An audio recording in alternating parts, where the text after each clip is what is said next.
The storytelling curriculum connects very closely to leadership and learning how to inspire a team. Knight-Hennessy storytelling sessions, it already is impacting what I'm doing in my career and also like my graduate studies. Very difficult issues facing the country. We got people hugging at the end of conversations. Democrats and Republicans hugging. Can you imagine that right now? Leaders are storytellers. They take you on a journey. Being able to tell a compelling story is a key leadership skill. You can have the best idea in the world, but if you can't communicate it effectively, it's not going to land well. And so this is one of the most important things that we teach in our program, is not just how to come up with a great idea, but how to communicate it and inspire others to want to get involved with helping you. Hello, everybody. Good afternoon. Good afternoon. Welcome to storytelling. Woo. Emotional turns. From the beginning, it was clear that this wasn't just about public speaking. The concept was, it'd be great to give them a leadership skill, the ability to tell your story and convey your ideas in a meaningful and impactful way. Yeah. But what we really want is to build a community, Yeah. to have people connect with each other in a deep, personal, vulnerable way. Yeah. And it's the ideal combination. It's perfect. It's both. I like to think that there's not a lot of things that would faze me.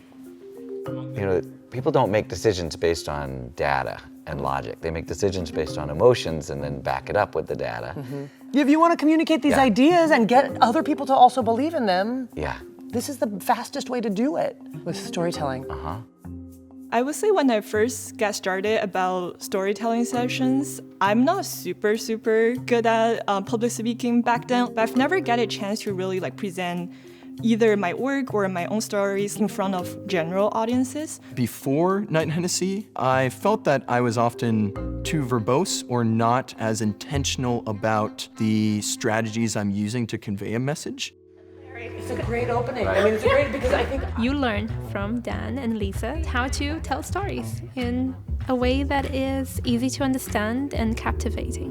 What good openings are, what good closings are. Thinking about how we post ourselves on the stage and how we deliver our personal experience, how we have people to be immersed in the story. think about the way that something in your story sounded. What could you hear in that moment? Don't just name the emotion out loud. Don't say, I was so nervous. Say, my mouth went dry, or my palms were sweaty.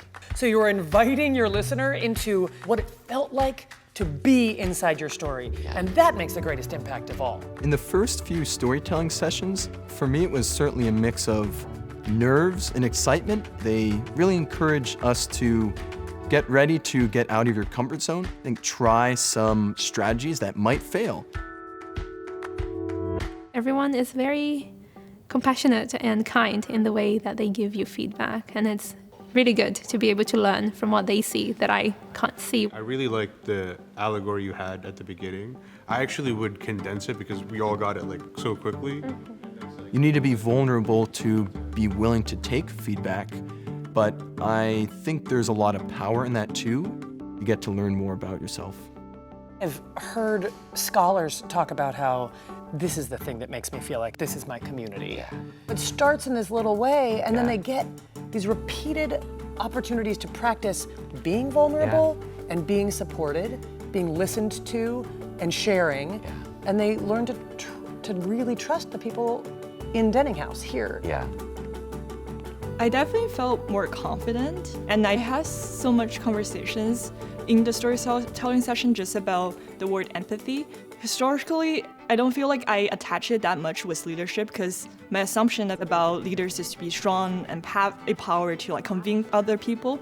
But the more I got into the storytelling sessions and Knight-Hennessy program, the more I see the power of empathy, being able to understand others, such that people are willing to align with you and then do it together to achieve a common goal.